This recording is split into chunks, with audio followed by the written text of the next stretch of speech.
अस्सलाम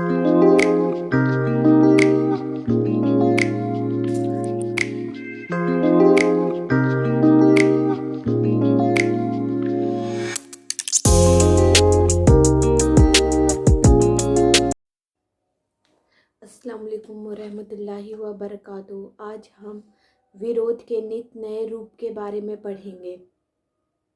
जब कुरैश ने देखा कि मोहम्मद सल्लल्लाहु अलैहि वसल्लम को दीन की तबलीग, धर्म प्रचार से रोकने का कोई उपाय सफल नहीं हो रहा है, तो एक बार फिर उन्होंने सोच विचार किया और आपकी दावत को जड़ से उखाड़ फेंकने के लिए अलग अलग तरीके अपनाए, जिनका सार यह है: हंसी ठट्ठा, झुठलाना और अपमानित करना।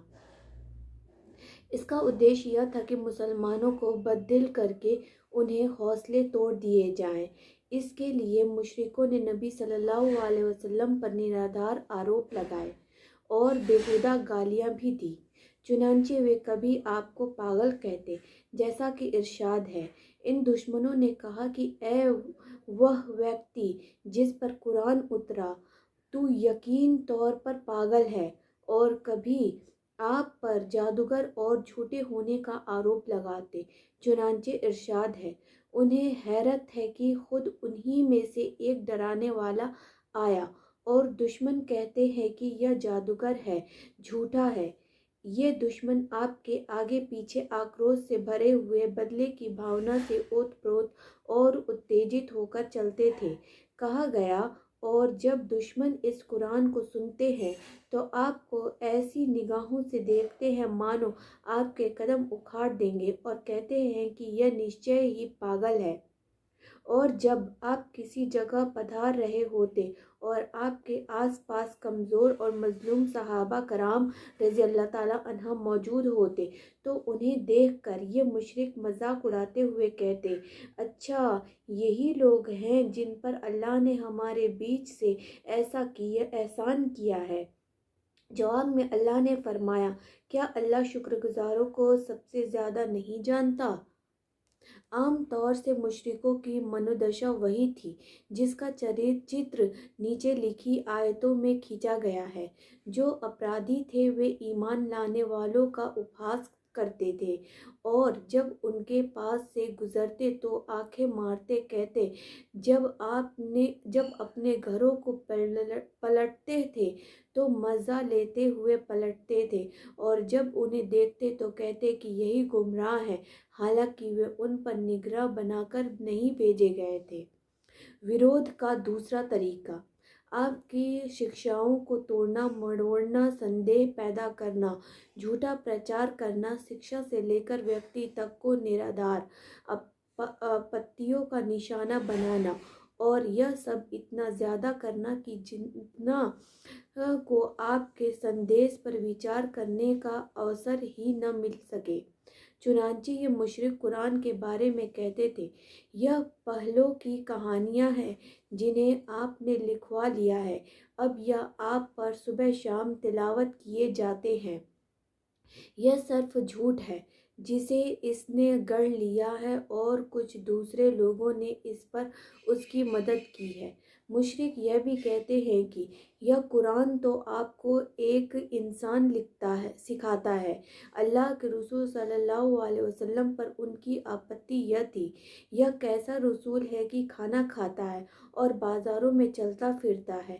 कुरान मजीद में बहुत सी जगहों पर मुशरिकों का खंडन भी किया गया है, कहीं आपत्ति को नकल करके और कहीं नकल किए बिना। विरोध का तीसरा तरीका: पहलों के किस्से, कहानियों और घटनाओं से कुरान का मुकाबला करना और लोगों को उसी से उलझाए और फंसाए रखना। चुनांचे नज़र बिन हारिस की घटना है कि उन्हें एक बार कुरैश से कहा, कुरैश के लोगों, खुदा की कसम तुम पर ऐसी विपदा आ पड़ी है कि तुम लोग अब तक उसका तोड़ नहीं ला सके। मोहम्मद तुम से जवान थे तो तुम्हारे सबसे ज़्यादा प्यारे थे, सबसे ज़्यादा सच्चे और सबसे बढ़कर अमानतदार थे। अब जबकि उनकी पट्टियों पर सफ़ेद दिखाई पड़ने को है, यानी अधेड़ हो चले हैं, और वे तुम्हारे पास कुछ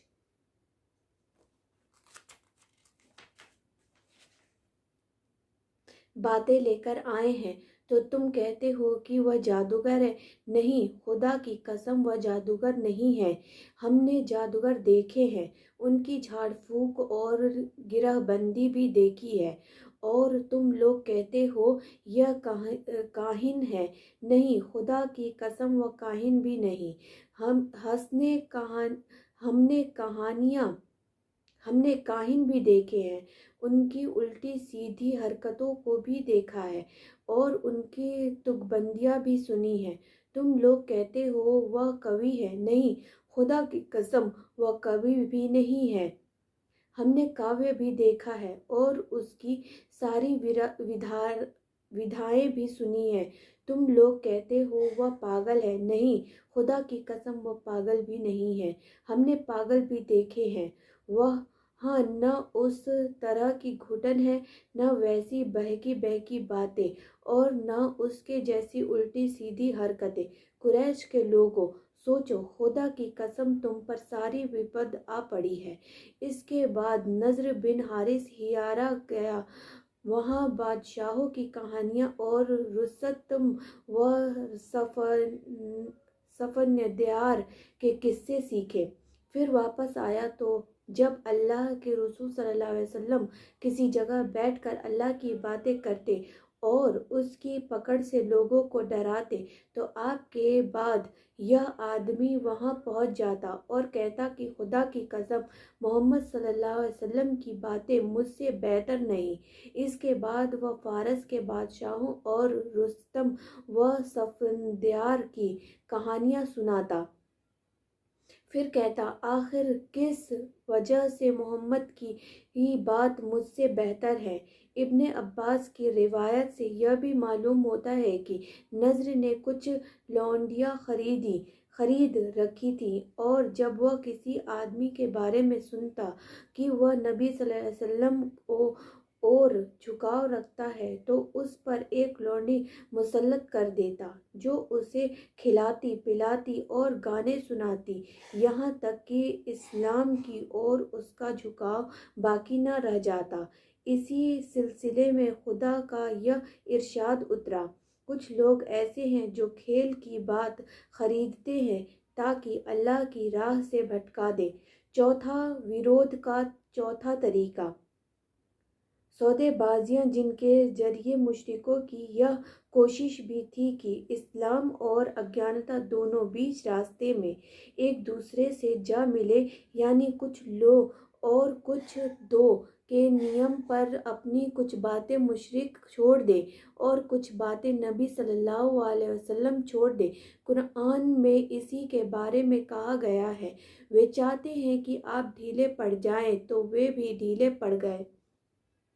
چنانچہ ابن جریر اور طبرانی کی ایک روایت ہے کہ مشرکوں نے اللہ کے رسول صلی اللہ علیہ وسلم کے سامنے ایک پرستاؤ رکھا کہ ایک سال آپ ان کے معبودوں کی پوجا کیا کریں اور ایک سال وہ آپ کے رب کی عبادت کیا کریں گے۔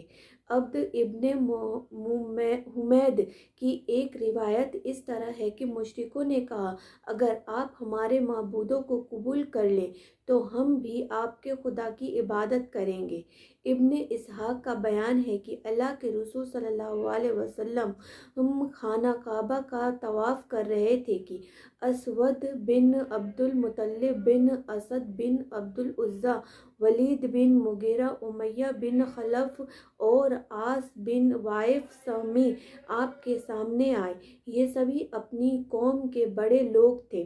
بولے، اے محمد، آؤ، جسے تم پوجتے ہو اسے ہم بھی پوجیں، اور جسے ہم پوجتے ہیں اسے تم بھی پوجو۔ اس طرح ہم اور تم اس کام میں شامل ہو جائیں۔ اب اگر تمہارا معبود ہمارے معبود سے بہتر ہے تو ہم اسے اپنا حصہ حاصل کر چکے ہوں گے، اور اگر ہمارا معبود تمہارے معبود کے بہتر ہوا تو تم اس سے اپنا حصہ حاصل کر چکے ہوگے۔ اس طرح اللہ نے پوری سورہ قل یا ایھا الکافرون اتاری، جس میں اعلان کیا گیا کہ جسے تم لوگ پوجتے ہو اسے میں نہیں پوجتا، اور اس نرنایک اتر دوارا ان کی ہاسیاپد باتوں کی جڑ کاٹ دی گئی۔